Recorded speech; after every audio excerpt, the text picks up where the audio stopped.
Gente cheia de graça, gente cheia de força, guerreiros do Enem. Tudo bem? Estamos aqui de novo.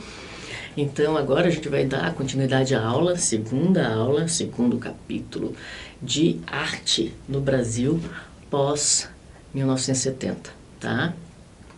A arte no Brasil depois de 70. O que a gente falou, o que a gente mais ou menos discutiu, conversou na última aula? Nós falamos sobre a arte abstrata, a arte concreta, né? O que era a arte concreta? Parte de um movimento abstracionista moderno, começou na Holanda, produzia obras que usassem a linguagem dos elementos formais, as linhas, os pontos, as cores, os planos. As obras de arte, a arte produzida na arte contesta, não oferece mensagens, né? Ela não quer oferecer. E a gente trabalhou com o neoconcretismo, que é o contrário, né? Há um rompimento da escola com a escola concreta, né, na Exposição Nacional de Arte Concreta em São Paulo, né, depois no Rio de Janeiro, e eles fazem um movimento neoconcretista, e esse movimento é exatamente dizendo que a arte, sim, tem essa proposição, ela nasce dessa proposição de traduzir-se como criação humana, como criação do artista, referenciando os sentimentos dele e dela sobre determinado tema. Né, gente? Agora a gente vai começar então nos contextos. Né? Vocês sabem que a gente sempre faz contextos porque a tentativa do contexto é de você se colocar naquele papel, naquele momento. Né? Eu sempre vou dizer isso, eu sempre vou tentar que vocês compreendam isso dessa forma, tá, gente? Então, ter empatia por aquele momento, para perceber o que estava acontecendo e ver as relações e o que é necessário, né? Para sobreviver em alguns momentos da história do Brasil e da humanidade. Então vamos aos contextos da década de 70.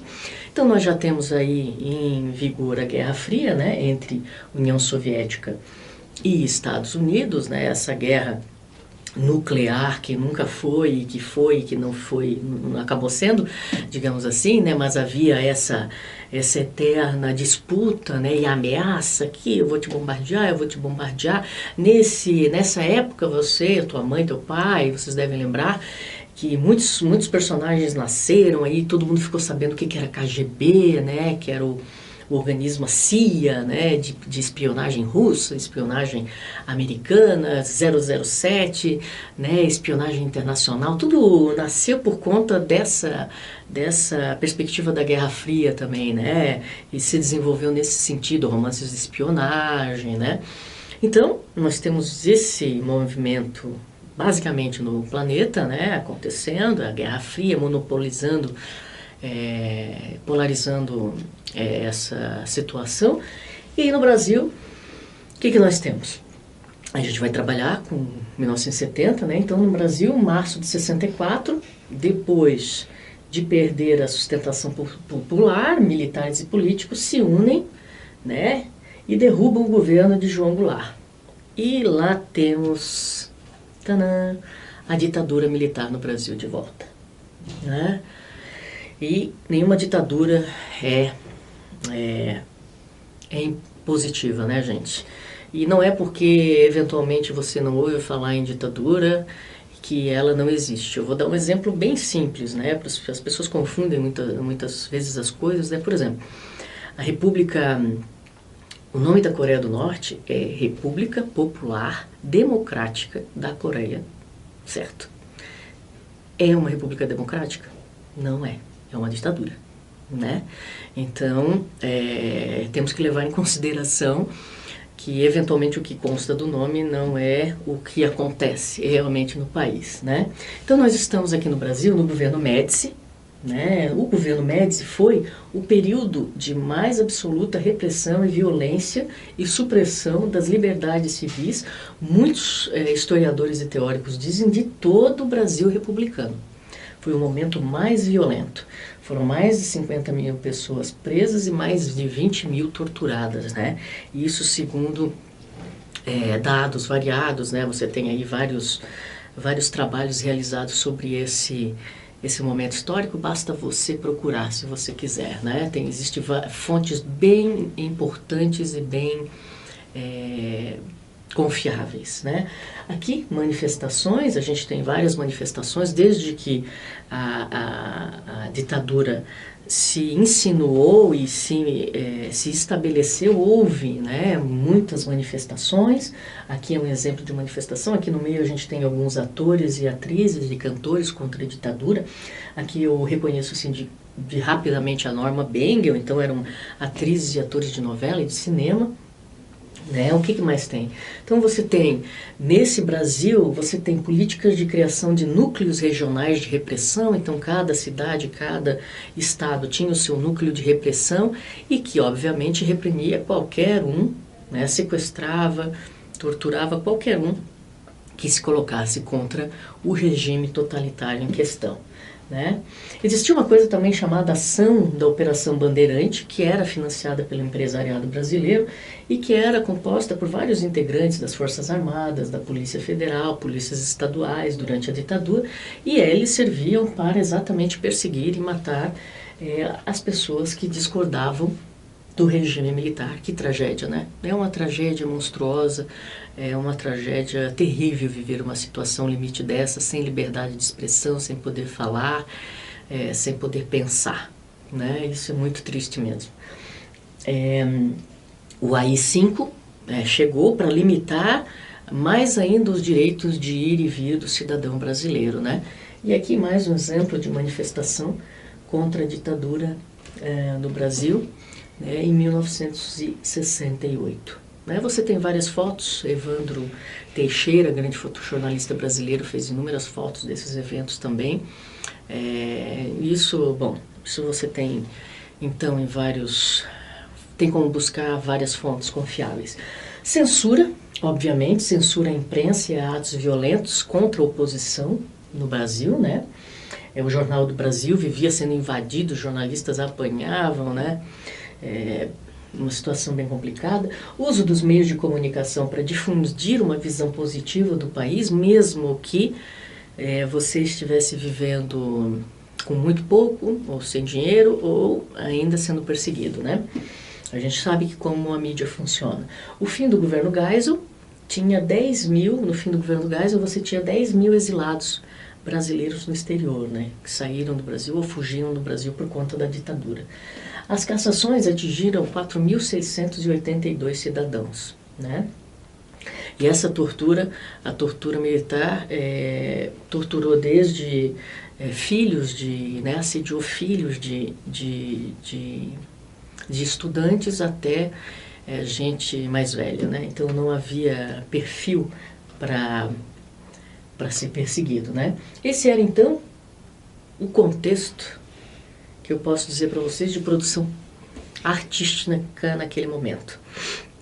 Ou seja, para fazer arte você tinha que ser muito corajoso também, né? Muito corajoso também. Bom, na música, então vamos lá. Na música, no mundo, o que você tinha? Assimilação da contracultura, né? As reformas que a contracultura trouxe, né?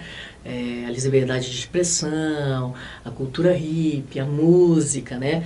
Você tem o nascimento da era disco, né? Do rock mais popular. Você tem o aparecimento do rock progressivo, do heavy metal, do punk, né? Esse é um momento de bastante experimentação lá fora também. No Brasil você tem o tropicalismo, né?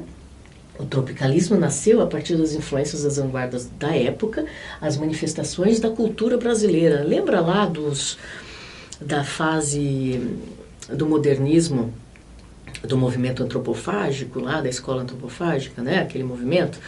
Então, né, que já valorizava a cultura brasileira, né? Nós temos essa valorização da cultura brasileira que é reiterada também na música, né? Com alguns nomes que permanecem vivos e atuantes até hoje, né? Caetano Veloso, Gal Costa, Gilberto Gil, Os Mutantes, Tom Zé, Torquato Neto, Secos e Molhados, Jair Rodrigues, Elis Regina, Ivan Lins, Chico Buarque, outros nomes, né, muito importantes, né, daquele movimento, daquele momento, né, e para a cultura brasileira, né, reconhecidos inclusive mundialmente, né, em todos os lugares.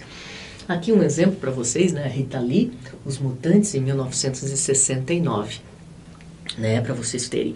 No cinema, e no cinema? No cinema no mundo, a gente tem filmes que alteraram as propostas até então de um cinema que era ainda muito regulado,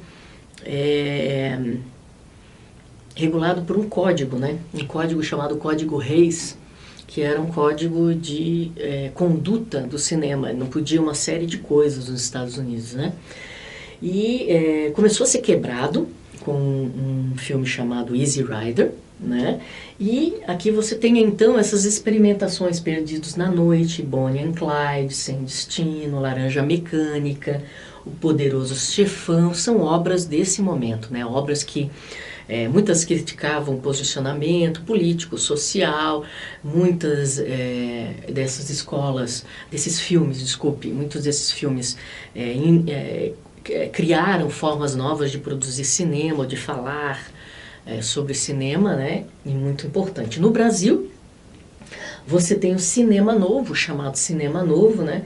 Esse era um cinema baseado em escolas europeias de produção fílmica, neorrealismo, avant-garde, que queriam, que aqui no Brasil, né, trazendo para o cenário brasileiro, refletiam sobre a desigualdade e a dificuldade de se viver a vida no Brasil, no país, sobre essas condições também, e várias outras condições, né?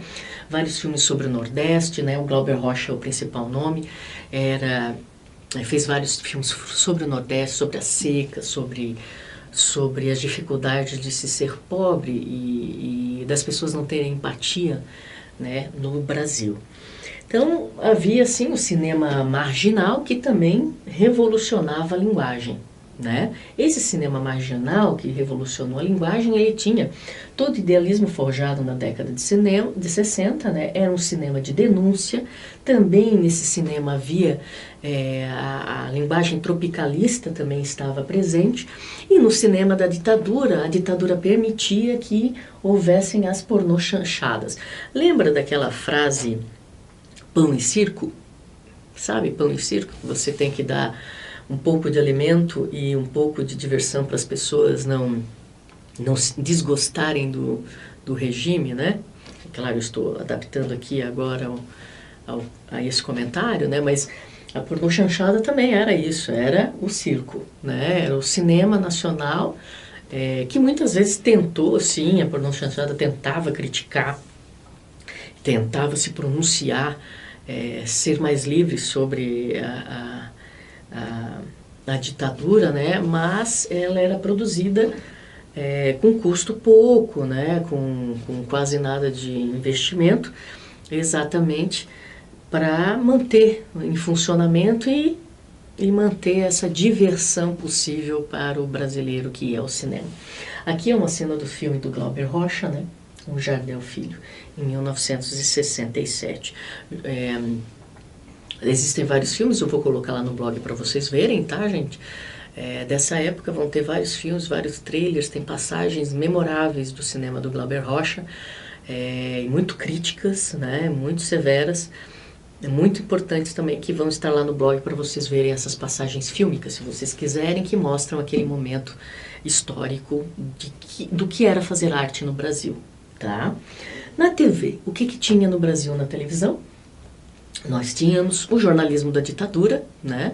Era um jornalismo que era produzido para positivar, para dizer que estava tudo bem aqui no Brasil, que tudo estava ótimo, né? Isso tudo estava de boa, né? Então, o que você pode lembrar é exatamente as receitas de bolo, né? Que saíam no Jornal do Brasil. Mas como assim, professora? A receita de bolo no Jornal do Brasil? Bom, você pode buscar isso historicamente também. As receitas de bolo eram... quando a notícia do jornal era censurada, os jornalistas colocavam uma receita de bolo, uma receita de algum tipo de comida no lugar daquela notícia. Sendo assim, os leitores sabiam que ali havia sido censurada alguma notícia, né? E havia sido censurada a notícia que importava aqueles leitores, né? Mas que não importava o regime em questão. Então, era um período bem complicado, né? Telenovela Dancing Days, grande sucesso, que traduzia o universo da música disco, né, para a realidade brasileira, né? As novelas sempre fizeram sucesso no Brasil. Na fotografia, no Brasil, da década de 70 e depois, né, nós temos aqui a reinvenção da fotografia, né? A fotografia foi repensada, retraduzida, reavaliada, experimentada, né, de várias formas. No mundo, várias são as experimentações em várias áreas da fotografia. Nós temos na fotografia de moda, Helmut Newton, Richard Avedon. Nós temos na fotografia documental artística, né, de Anne Arbus. Nós temos o fotojornalismo importantíssimo da Anne Leibovitz, que depois virou fotógrafo de publicidade. Nós temos Robert Frank. Nós temos vários produtores realizando e pensando a fotografia de uma forma diferente no mundo. Aqui, um exemplo, né, da Diane Arbus, menino no Central Park, né? A Diane tinha um gosto bem específico por fotografar gente diferente, gente que fugia às convenções sociais. Temos vários outros nomes que a gente podia citar, mas é só para você ter uma ideia. E se quiser, porque esse também é o papel do bom estudante, né, buscar mais informação, ainda mais que vocês têm o Google e temos outros, né, buscadores aí importantes. Na minha época não tinha nada disso, era tão difícil, gente. Eu sou dessa época, sou velhinha assim mesmo. Então, assim, na fotografia brasileira nós temos o papel de grandes fotojornalistas em atuação, né, que tentavam dar a volta no regime, né? Porque as fotos eram censuradas muitas e muitas vezes, né? Pois bem, no teatro, censura completa, né? No teatro brasileiro, censura completa. O teatro político brasileiro não podia, né? Muitas peças eram invadidas e os artistas apanhavam, né? A Marília Pêra é uma grande atriz brasileira, né? Que conta, né, em entrevistas como ela apanhou e foi jogada na rua nua, né, depois de uma apresentação de uma peça de teatro, né. Nós temos o teatro, então, na época, que podia ser exibido, era o teatro convencional, né, comédias e draminhas bem básicos, sem que mencionasse, né. Você tem a realidade brasileira, então, de verdade, ela não podia ser mostrada, né, em lugar nenhum, né, e no teatro também. O teatro de vanguarda, esse teatro de vanguarda, ele era experimental. Lembrem da vanguarda, das vanguardas, vocês lembram? Não lembram? Então tem que voltar lá e ver o vídeo das vanguardas, minha gente.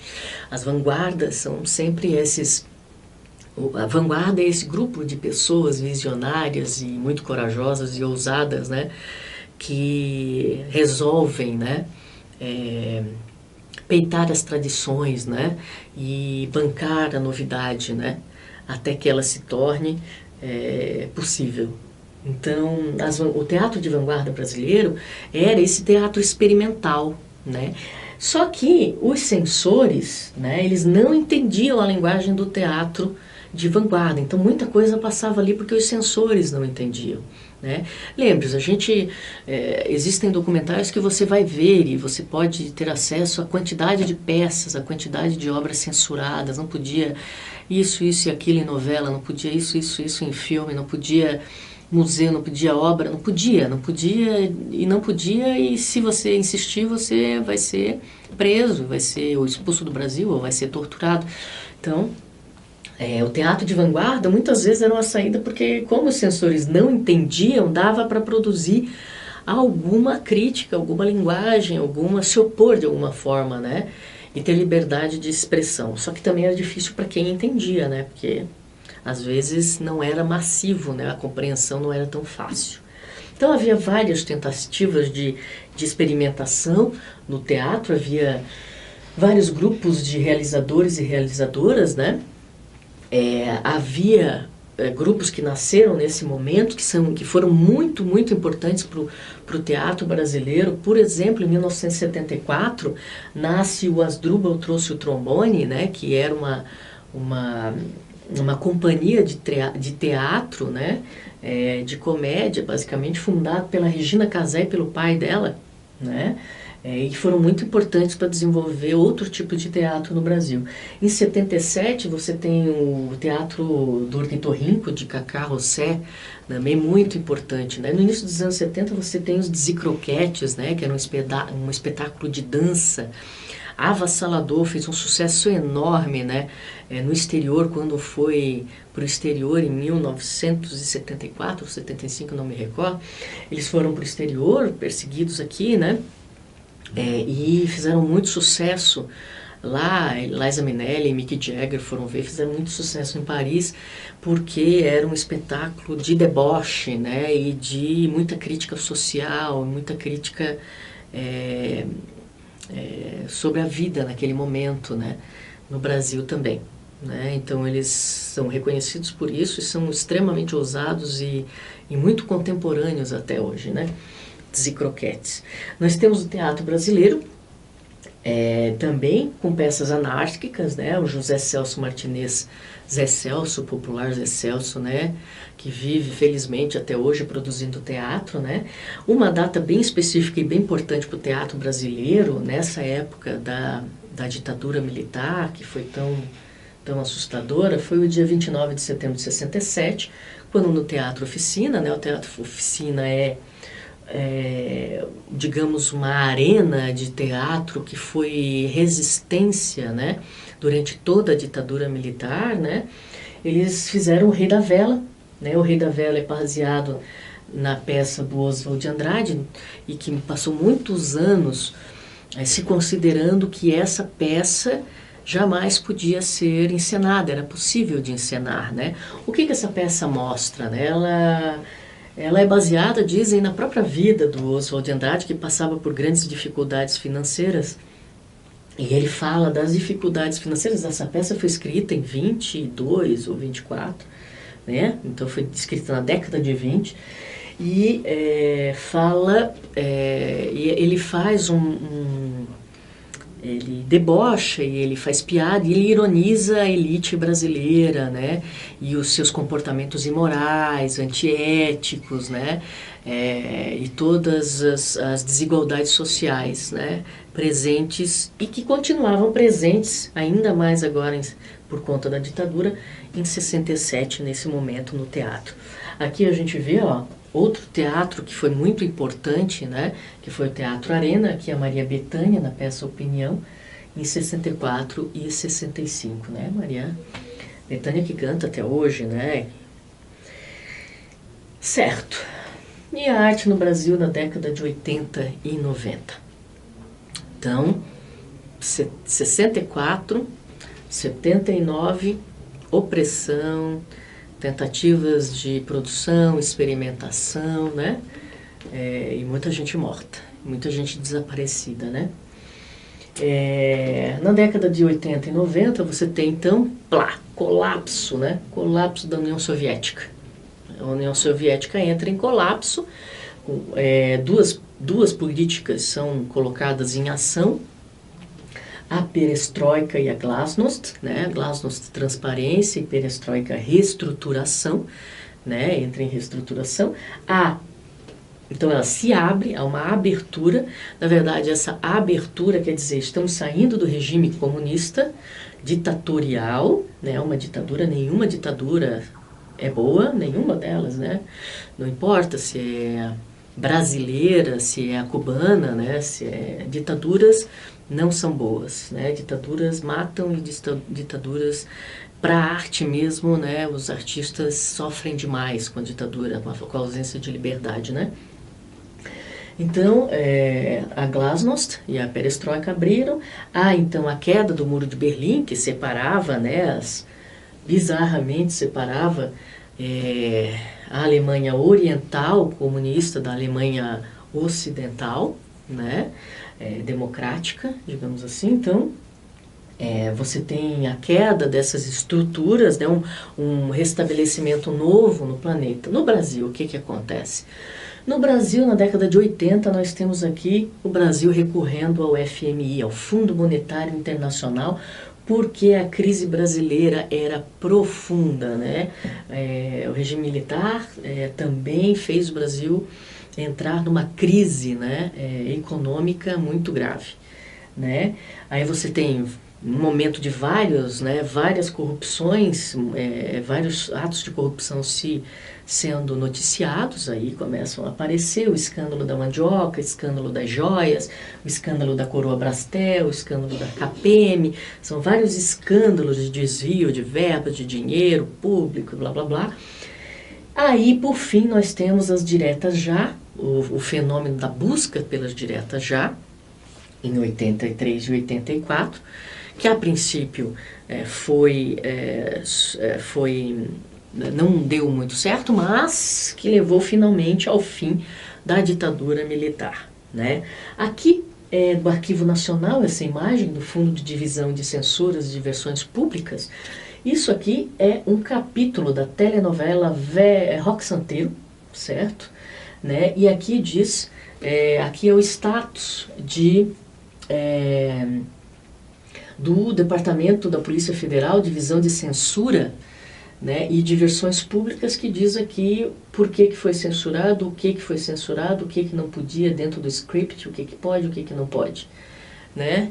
E esse capítulo aqui, no caso, recebeu cortes, ou seja, você tem toda a produção televisiva, cinematográfica, audiovisual, visual, radiofônica censurado. Quem é que quer isso, né? Quem é que pode gostar e achar isso positivo, né? Então, manifestação pelas diretas já, aqui, ó, né? Como você pode ver, as manifestações, o brasileiro participando das manifestações, querendo liberdade, querendo, né, que o país fosse livre, né? Que as pessoas tivessem liberdade de expressão.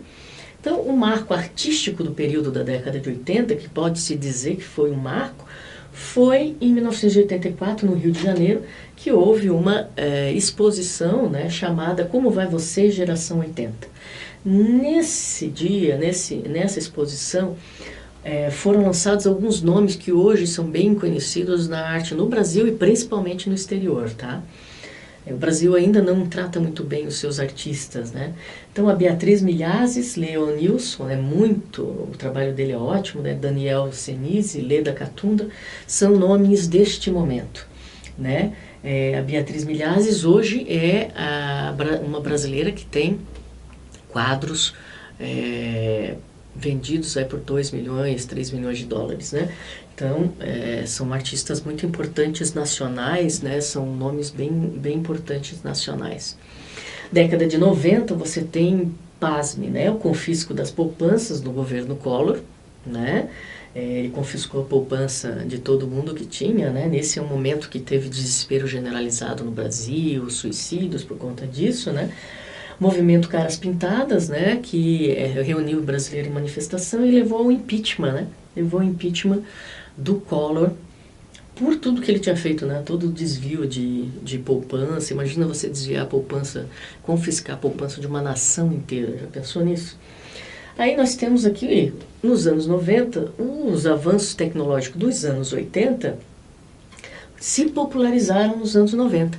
E aí você tem o quê? Videocassetes, você tem câmeras de vídeo, e as pessoas começaram a se manifestar artisticamente de uma outra forma. Só que, na década de 90, por conta do governo Collor também, nós temos uma grande crise artística também, né? Com muito pouco apoio à educação e às artes no Brasil. A Embrafilme, que era uma empresa, né, de capital estatal também, ela foi extinta em 90 e ela era a maior produtora de cinema nacional. Então, né, ela foi extinta, morreu o filme, né? Em 4 anos, se não me engano, foram produzidos aí uma meia dúzia de filmes, né? Ao contrário de um grande número de filmes anteriores, né? Cerca de 50, 60 filmes. Então, nós temos também, nessa década de 90, uma volta aos suportes tradicionais de produção artística. Quadros, pinturas, telas, né? Escultura. Quem poderia produzir no Brasil, produzia dessa forma, né? O Brasil estava se recondicionando, né? Da ditadura ainda, né? Aqui um exemplo do quadro da Beatriz Milhares, Febo, é um quadro esse de 2004, né? Mas da ideia da produção da Pinturas, né, da Milhazes, né? Então aí você tem um retorno à produção fílmica, um retorno das leis de incentivo de produção, principalmente a partir de 2001, tá? Com a criação da Agência Nacional de Cinema, Ancine, né? Que essa Ancine regula o mercado audiovisual brasileiro, né? O filme, um dos filmes pensados que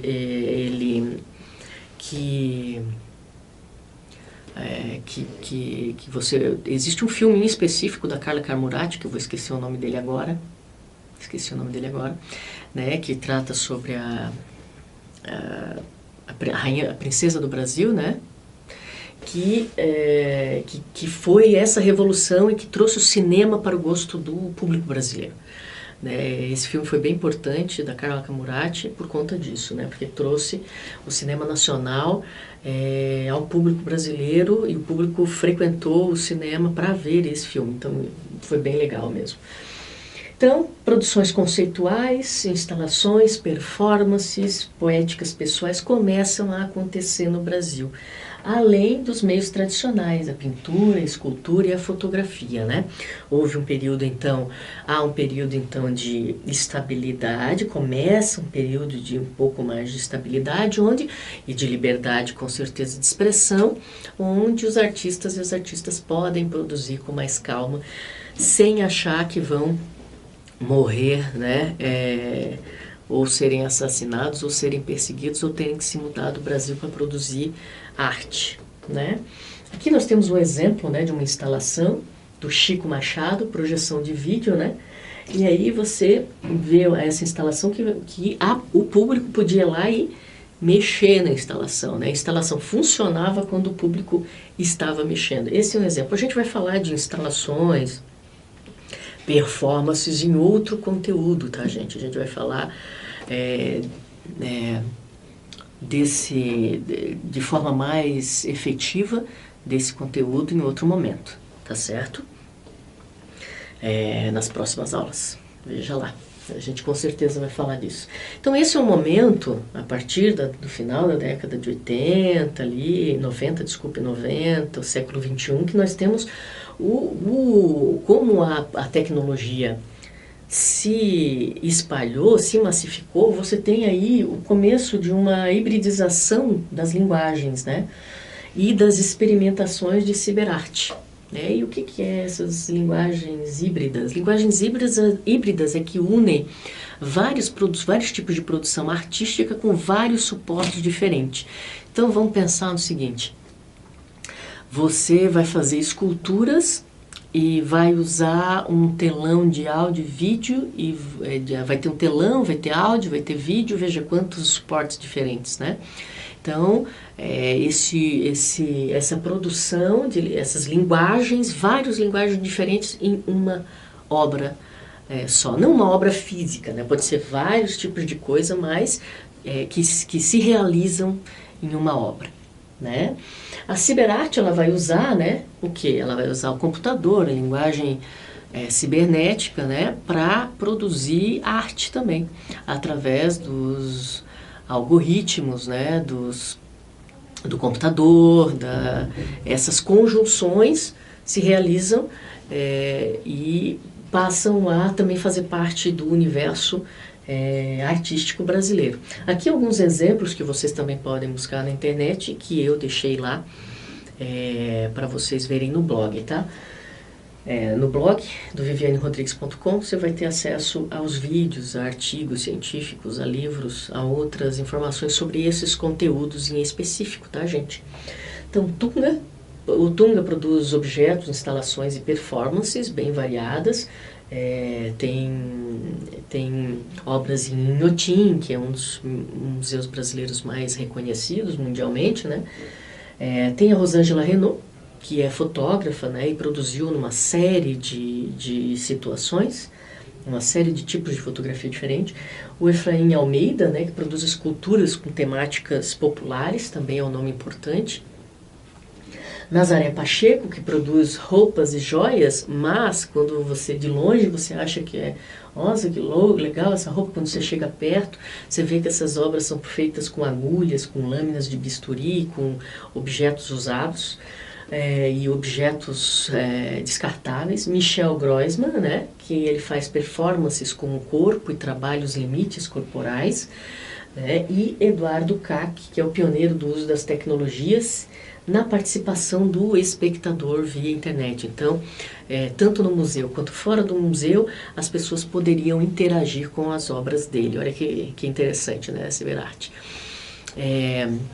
Existem vários outros nomes, gente. Eu só fiz aqui um rápido, né, uma breve lista, mas a gente vai falar sobre arte contemporânea brasileira em outro momento, né, e performance em outro momento, né, com esse outro conteúdo que vocês com certeza vão ter acesso a ele, tá? Então, aqui é uma obra chama Transferência, do Michel Groisman, de 1999. Uma foto dessa projeção. Aqui é Ciberarte, a máquina pensante, do Martin Wattenberg, do Marek Walczak.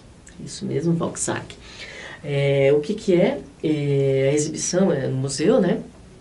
Uma galeria, e é um computador jogando xadrez e ele mostrando como é que ele pensa o jogo, né? A máquina pensante. Isso é de 2004, 2008 já, né? Então aqui mostra os lances ao vivo de como ele pensa os lances, a máquina pensa, né? Através da ação também dos observadores, que podem participar também, certo? Então assim, meus queridos, terminamos esse momento aqui, né, esse conteúdo tão importante. A arte no Brasil depois da década de 70, tão difícil de se fazer, né, e tão importante de se ter bem claro o que aconteceu aqui, como se viveu aqui naqueles momentos, né. Eu espero que o conteúdo tenha despertado a atenção de vocês para também buscar mais informações. E se vocês quiserem já saber rapidamente algumas outras coisas, vocês podem ir lá no blog do vivianerodrigues.com, tá, queridas e queridos? E lá vocês vão ter acesso a clipes, vídeos e artigos científicos sobre o momento e sobre os artistas desse momento, certo?